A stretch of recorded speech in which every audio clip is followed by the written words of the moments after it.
விஜய் சாரோடைய ஆரம்ப கால வளர்ச்சிக்கு நீங்க தான் கூட இருந்தீங்க. ஆமா. அவரோட ரசிகர் மன்றத்தை வந்து நீங்க அவ்வளவு கஷ்டப்பட்டு வளர்த்தீங்க. நீங்களும் சரி அவங்க அப்பாவும் சரி. இன்னைக்கு அவ்வளோ பெரிய அரசியல் கட்சி பண்ணும்போது நீங்களும் கூட இல்லை, அவங்க அப்பாவும் அந்த அரசியல் கட்சியில் இல்லை. உங்க 2 பேரையும் பிரிச்சது யாரு, என்ன காரணம்? அதான் ரொம்ப நாளமாக இன்டெரக்டாக தான் சொல்லிட்டு இருக்கேன். டைரக்டாக சொல்லுங்களேன். சதிகள் தான் வெற்றி பெறும். அதை பல இடங்களில் சதிகள் வெற்றி பெறும் சார், சூழ்ச்சிகள் வெற்றி பெறும். இப்போ அவங்க அப்பா வந்து அவருக்கு யார் இருக்கா சொல்லுங்கள்? சந்திரசேகருக்கு யார் இருக்கா? அவர் பையனை தவிர இன்னொரு பொண்ணு இருந்தால் கூட பரவாயில்ல, ஏதோ அவங்க கொடுத்தா அங்கே கொடுத்தா அந்த பிரிவினைகள் வரக்கு வாய்ப்புகள் இருக்குது, ராமதாஸ் ஃபேமிலியில் நடக்கிற மாதிரி. சந்திரசேகருக்கு என்ன பிரச்சனை? யாருமே இல்லை அவரை தவிர. ஆனால் அவர் இன்னைக்கு நெருங்க முடியாமல் இருக்குன்னா எப்படி ஒரு வளையம் அமைக்கப்பட்டிருக்கிறதுங்கிறது பத்திரிகையாளர் உங்களால் யூகிக்க முடியாதா? அப்போ நான் எப்படி, நானும் ஒரு கிள்ளைக்கிற மாதிரி உங்களை மாதிரி ஒரு ஆள், என்னுடைய சாமர்த்தியத்தாலும் சாதுரியத்தாலும் நான் அவ்வளோ ஈஸியாக அவ்வளோ அடங்கி போகிற ஆள் கிடையாது. அது மட்டும் உண்மை. நீங்கள் வந்து பாருங்கள், மிகப்பெரிய சக்திகள் செய்யாததெல்லாம் என்னுடைய காலத்துக்கு பிறகு அது பேசப்படும். அத்தனை கல்வெட்டுகள் அங்கே இருக்கிறது. அதுக்காக தான் நான் உயிரை கொடுத்து போராடிக்கிட்டு இருக்கேன். தர்மம் வெல்லுமா, நியாயம் வெல்லுமா, இல்லை துரோகங்கள் வெல்லுமா, கவர்ச்சி வெல்லுமா என்பது கடவுள் சொல்லட்டும். கடவுள்கிட்ட, பத்திரிகையாளர்கிட்ட, உங்கள்கிட்ட ஒப்படைச்சிடுறேன். சார் செல்வகுமார் சார், அதே மேடையில் தான் அவர் சொல்லியிருக்காரு, திமுகவையும் பாஜகவையும் நாங்கள் வந்து எதிர்க்கிறோம் அப்படின்னு சொல்லிட்டு. டிவிகே விஜயை வந்து கலப்பை மக்கள் எதிர்க்குமோ ஒரு வேளை எலெக்ஷனில், தேர்தலில்? இல்லை, நான் எதிர்க்கணிலாம் சொல்லலை சார். என்ன சார், எனக்கும் ஒரு தன்மானம் இருக்குல்ல சார். உங்களை சேர்க்கவே இல்லைன்ட்டாங்க, அப்போ ஆப்போசிட் தானே ஆகுவீங்க. அது காலத்தின் கட்டாயம் தான். நான் இன்னைக்கு வர நான் இதுக்கு இல்லை, என் தலைவன், நான் அவரை நேசிக்கிறேன். விஜயை வந்து நான் வளர்த்து விட்டவனை எப்படி சார் நான் வந்து அவரை குறை சொல்லுவேன்? நான் அவரை வளர்த்து விட்டோம் சார். வீட்டுக்குள்ளே சாப்பிட்டவங்க, ஒரே குடும்பத்திலிருந்து குடும்பத்தை கடைசி வரை பிரிக்காமல் இருந்தவன். நான் இருக்கிற ஏதாவது நெகட்டிவான நியூஸ் வந்துதா சொல்லுங்க பார்ப்போம். ஏன்னா அவர் மேடையிலேயே அதிமுக இல்லை, காணாமல் போயிடுச்சுன்னு சொல்லியிருக்காரு. அதிமுக தொண்டர்கள் வந்து இதுக்கு தான் ஓட்டு போட போறாங்க அப்படின்ற மறைமுகமா வாங்க அப்படின்னு கூப்பிடுறாரு. ஸோ அப்படி இருக்கும்போது கலப்பை மக்கள் வந்து ஒருவேளை உள்ள சேர்க்கல அப்படின்னா எதிர்த்து நிற்குமா, விஜயை பத்தி கிழிக்குமா தேர்தலில்? சார், தேர்தலில் வந்து இன்னைக்கு வரை நான் முடிவு எடுக்க முடியாத சூழலில் தான் இருக்கேன். தேர்தல் நிற்காம கூட போகலாம், ஆனால் கண்டிப்பாக நான் நிற்பேன். ஏன்னா என்னுடைய மக்கள் அனைவரும், அதாவது நீ வந்து அதிகாரம் இல்லாமல் இவ்வளவு செய்கிற, நீ அதிகாரத்துக்கு வந்தால் பிடி செல்வகுமார் என்ன செய்வார், அவருடைய ஆளுமை என்ன அப்படின்னு அந்த மக்கள் பேச ஆரம்பிச்சிருக்காங்க. நம்மளை கண்டிப்பாக வரணும்னு எல்லாரும் விரும்புகிறாங்க. ஆனால் நான் வாரேன், என்னையும் சேர்த்துக்கிடுங்க. ஏன்னா விஜய் சாரை பற்றி உங்களுக்கு தெரியும், அவருடைய வளர்ச்சிக்கும் அவருடைய அந்த ஏற்றத்துக்கு நான் ஒரு காரணமாக இருந்தது. என்னுடைய முதல் தளபதி அவர் தானே சொல்லி சந்திரசேகரும் பேசியிருக்காங்க, விஜயும் பேசியிருக்காங்க. எல்லா மேடைகளும் உங்களுக்கு தெரியும், 9 ஒரு மேடையில் முதல் எல்லா மேடைகளிலும் பேசியிருக்காங்க. அப்போ அந்த முதன்மை தளபதி ஏன் வீழ்த்தப்படுகிறான்? சரி, இன்னைக்கு வர நான் என்ன அப்படி தப்பு பண்ணிட்டேன்? பத்திரிகையாளர் உங்களுக்கு எல்லாருக்கும் தெரியும், எங்கேயா நான் அவ்வளோ பெரிய ஒரு ரவுடியா, இல்லை தவறானவனா, இல்லை ஏதாவது தப்பு பண்ணுறவனா தெரியாது இல்லையா? சரி, நான் தப்பே பண்ணியிருக்கட்டும் சார், என்ன மன்னிக்க கூடாதா?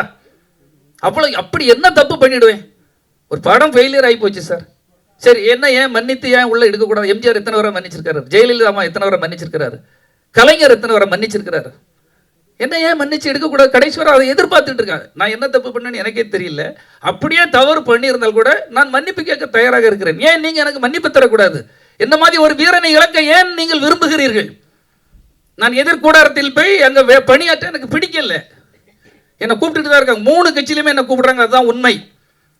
கன்னியாகுமரி மாவட்டத்தில் தொகுதி அதை உளவுத்துறை ரிப்போர்ட் என்ன சொல்லியிருக்குன்னா, ஒரு பத்திரிகையிலும் எழுதியாச்சு, கலப்பை மக்கள் இயக்கம் பிடி செல்வகுமாருடைய ஆதரவு இல்லாமல் எந்த கட்சியும் அங்கு வின் பண்ண முடியாதுன்னுட்டு புள்ளி உரத்தோட போட்டு விட்டாச்சு. சரி, ஏன் என்ன எடுக்க உங்களுக்கு என்ன தயக்கம்? யார் தடுக்கிறாத? எதிரியா இருந்தா கூட ஒரு செந்தில் பாலாஜி ஏன் அதிமுக இருக்கவர் டிஎம்கேல எடுக்கிறாங்க, டிஎம்கேல இருக்கிறவர் ஏன் ஏடிஎம்கேல எடுக்கிறாங்க, ஏடிஎம்கேல இருக்கிறவங்க ஏன் பிஜேபியில் எடுக்கிறாங்க? திறமையாளர்களோ யாரோ ஒருத்தன் அந்த தொகுதியில் வில்லனா இருக்கவன், சாமர்த்தியம் உள்ளவனை எடுக்கிறது தான் சாதுரியம். ஏன் என்ன எடுக்க உங்களுக்கு தயக்கம் சார்? இப்போ என்ன சார், இப்போ எப்பவுமே நீங்கள் வந்து இப்போ ரொம்ப காலத்துக்கு முன்னாடியிலேருந்து விஜய் ரசிகர் மன்றத்தை வந்து கட்டுக்கோப்பாக வச்சுருந்தீங்க, நீங்களும் உங்கள் அப்பாவும் சேர்ந்து. இப்போ வந்து அந்த கட்டுக்கோப்பு இருக்கா? இப்போ வந்து நீங்களே பார்ப்பீங்க சோசியல் மீடியாவில் எல்லாரும் சொல்கிற விஷயம் தான், அவங்க ஒரு கட்டுக்கோப்பை கிடையாது. எது சொன்னாலும் மீறி அந்த ரேம்ப் வாக்கில் ஏறுவாங்க. என்ன பெண்களை வந்து மாநாட்டை கூட்டின்னு வரக்கூடாது சொன்னால் கூட கூட்டின்னு வராங்க, குழந்தைங்களும் கூட்டின்னு வராங்க. அதெல்லாம் எப்படி பார்க்குறீங்க சார்? நான் தான் சொல்கிறேன் தலைவனோட சார், இது நீங்கள் தம்பி, நம்ம வந்து என்னுடைய பார்வை வேற, உங்கள் பார்வை வேற, அவர் பார்வை வேற. என்னுடைய பார்வையாக இருந்திருந்தா நான் ஒழுக்கத்தோடு ஒரு உதாரணத்துக்கு சொல்கிறேன் தம்பி, ஒரு நிமிஷத்தை கேளுங்க. விஜய் அவங்க தந்தையார் ரொம்ப சிக்கனமானவர், உங்களுக்கு தெரியும். அப்போ வந்து விஜய் வந்து ஏதாவது நாங்கள் அப்போவே ஒரு இயக்கம் தொடங்கலான்னு கலப்பை மக்கள் விஜய் மக்கள் இயக்கம் தொடங்கலான்னு சொன்ன உடனே மாநாடு போடணுங்க. மாநாடு போடுறதுக்கு பட்ஜெட் இல்லை. நேரு ஆஸ்கர் ரவி வந்து ஆடியோ ரிலீஸ் பண்ணனாரு. அப்போ பாருங்க என்ன சாதுரியம் என்று பாருங்கள். ஆடியோ ரிலீஸ் பண்ணோன்னா எவ்வளோ சார் பட்ஜெட்டுன்னு? 1.5 லட்சம் அப்படின்னாரு. சார் ஒரு 3 லட்ச ரூபா தர முடியுமா அப்படின்னு. என்ன எதுக்கு அப்படின்னாரு. நான் ஒரு திறந்த வெளியில் கிட்டத்தட்ட ஒரு 2-3 லட்சம் பேரை கூட்டுறேன், ரசிகர்கள் பப்ளிக்கை கூட்டுறேன். ஒரு மாநாடு மாதிரி ஆக்கி அங்கே ரிலீஸ் பண்ணுவோம் ஆடியோவை. வேலாயுதம் படம் அப்படி தான் ரிலீஸ் பண்ணேன். ஒரு மாநாடு நடக்கிறது, 5 பைசா ஒரு ஹீரோவுக்கு செலவு கிடையாது. ஒரு இடத்த கிரவுண்டை ஃப்ரீயாக வாங்குற சிஎஸ்சி கிரவுண்டு, அப்படியே அந்த லெட்டர் எடுத்துகிட்டு போய் அப்படியே கமிஷனர்கிட்ட போய் பெர்மிஷன் வாங்குறேன், எல்லாம் செக்யூரிட்டியும் கரெக்ட் பண்ணுறேன். ஒரு ஆள் கிடையாது என் கூட. நான் எதுக்கு சொல்றேன்னா, நான் என்ன செய்தேங்கிறத சொல்றேன் தம்பி. இது வந்து ஒரு இப்படி அவருக்கு சாதுரியமாக வேலை பார்ப்பதற்கு தெரியணும்ல. எல்லாமே கொஞ்சம் கொஞ்சமா உங்களுக்கு தெரியணும். நான் என்ன செய்திருக்கேங்கிறது உங்களுக்கு தெரியணும் சார். கட்டுக்கோப்பா இருக்காங்க இல்லைங்கிறத நான் சொன்னாம எனக்கு திரும்ப அவருக்கு எனக்கு இதை பிரச்சனையை உருவாக்க நீங்க பிளான் பண்றீங்க சார். டயா பூஸ்டர் சுகருடைய ரிமோட் கண்ட்ரோல் இனி உங்க கையில. அனைத்து மருந்து கடைகளிலும் கிடைக்கும். செய்திகளை உடனுக்குடன் தெரிந்து கொள்ள கீழ்கண்ட கேபிள் மற்றும் டிடிஹெச் நெட்வொர்க்குகளில் எம்நாடு செய்தி தொலைக்காட்சியை காணுங்கள். பாதகம் செய்பவரை கண்டால் நாம் பயம் கொள்ளலாகாது பாப்பா. மோதி மிதித்து விடு பாப்பா, அவர் முகத்தில் உமிழ்ந்து விடு பாப்பா. அண்மை செய்திகளை உடனுக்குடன் தெரிந்து கொள்ள இணைந்திருங்கள் எம்நாடு தொலைக்காட்சியுடன்.